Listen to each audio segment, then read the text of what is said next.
pessoas precisam do Evangelho. Não precisa do teu conforto, dos quilos que você está acumulando com o tempo. Não precisa. Precisa do Evangelho.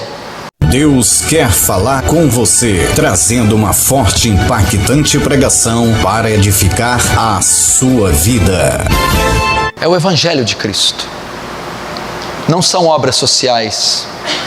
Não são favores físicos.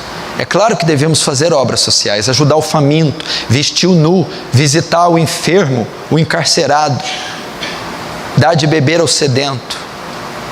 Mas mais do que a necessidade física, é a espiritual. Paulo diz assim, sou devedor tanto de gregos quanto de judeus. Eu sou devedor. Não estou entendendo como assim devedor.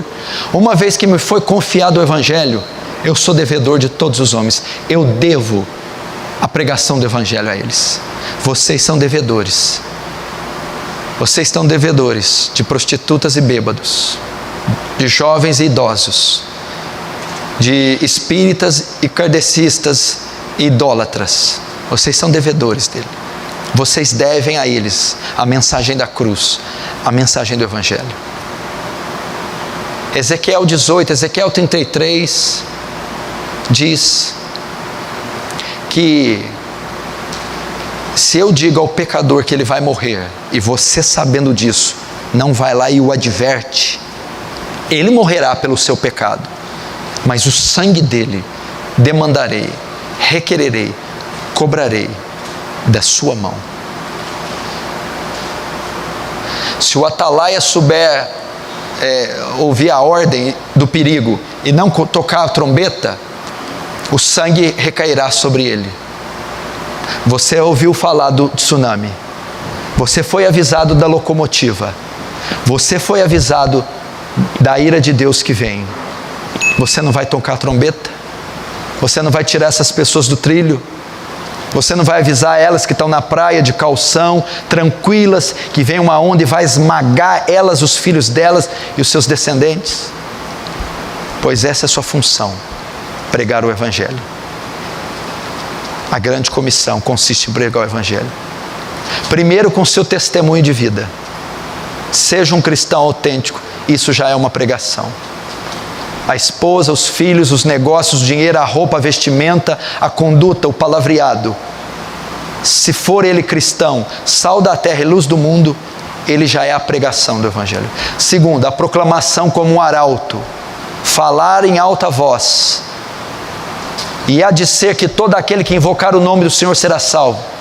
Mas como invocarão aquele que não creram?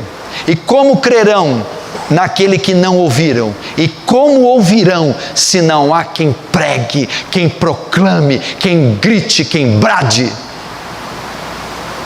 E como pregarão se não forem enviados?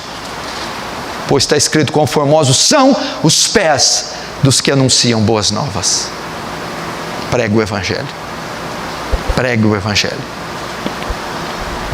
Um jovem me procurou ontem dizendo: pastor, estou em dúvida de fazer a faculdade, mas depois da pregação Deus falou, meu coração queimou, eu quero trancar a faculdade, eu quero ser um missionário, eu quero ser enviado, eu quero ir pregar o Evangelho. Como é ser um missionário? Que requisitos necessita? O que precisa fazer?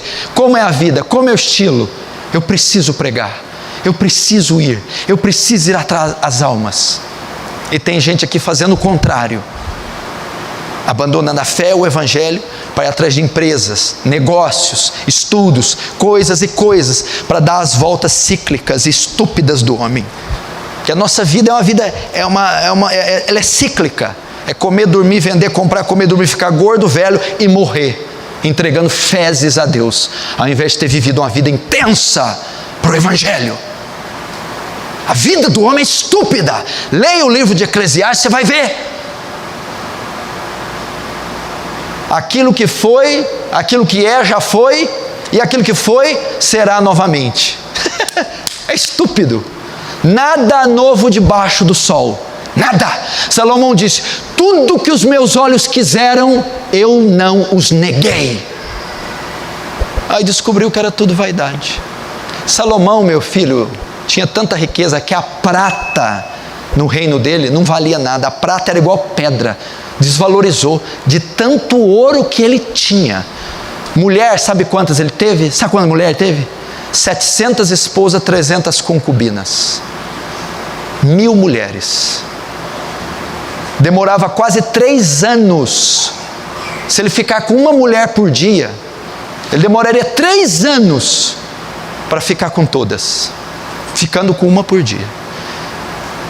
E descobriu que era tudo cíclico, estúpido, tudo vaidade, tudo ilusão.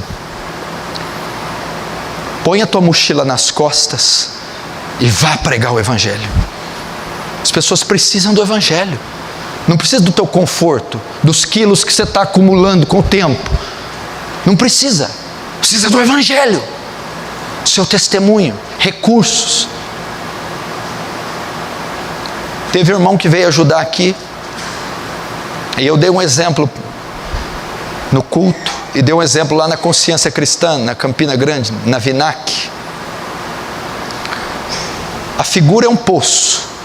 A figura é uma cisterna. Tem um homem descendo com uma corda na cisterna. E tem outro segurando a corda. Um é quem desce a cisterna. O outro é quem segura. Quem desce a cisterna é o missionário, o pregador, o profeta, o mártir, que vai morrer, que vai pisar em mina, que vai pregar, desbravar. Quem segura a corda é quem não tem esse chamado, mas é quem patrocina, é o intercessor, é o mantenedor, é aquele que coopera. Teve um irmão que chegou no Danilo: pastor, eu quero ajudar. Eu sou o homem que segura a corda. E eu vou ajudar segurando a corda. Eu quero contribuir para a igreja. Agora tem um montão aqui que é o que corta a corda. É a pedra de tropeço. É o rançoso, é o difícil. É o que não entra e não deixa o outro entrar. É o que dificulta o máximo o avanço. Trazendo polêmica, dissensão, facção. Sendo a crosta. Sendo o entulho na barragem que impede o rio de fluir. Ou você é o que entra, ou você é o que segura. Aqui não tem lugar para aquele que corta a corda. Por favor. E não fica ferido comigo não, porque o que eu estou falando aqui é das almas. Pouco importa a minha estima ou a sua, ou o seu conforto ou o meu. Importa tirá-las do caldeirão do inferno. Importa salvá-las do juízo. Ah, se nós tivéssemos essa visão. Primeiro, para as esposas que estão aqui, tem uma porcentagem altíssima que tem maridos ímpios, não consegue nem testemunhar para o próprio marido. Tá, o meu marido é difícil, endemoniado. Ok, mas você tem chorado o suficiente para a conversão dele? Tem testemunhado diante dele a tal ponto dele se constranger? Aí que está a questão. Você precisa amá-lo mais. Não amá-lo só, o amor eros, carnal, mas o ágape ou agape. Amá-lo ao ponto de agonizar pela alma dele. Amá-lo acima do sentimento carnal, acima da aliança matrimonial. Amá-lo incondicionalmente ao ponto de chorar pela alma dele. Pais e filhos, eu vejo um monte de filhos aqui com pai ímpios, tranquilos, lê livros, jejum, vão nas vigílias, põem as gravatinhas, mas não estão nem um pouco preocupados com a perdição da mãe e do pai, que estão agora bêbados, drogados, em motéis, adulterando e prostituindo. Não choram, não testemunham, não sofrem dores de parto para esses pais se converterem. E um dia vão velar esses homens. Pessoas, você vê lá o seu pai assassinado num bar a facadas, num motel com tiro, colidiu com uma jamanta porque estava dirigindo alcoolizado. Você acha que se um homem morrer assim vai ser salvo?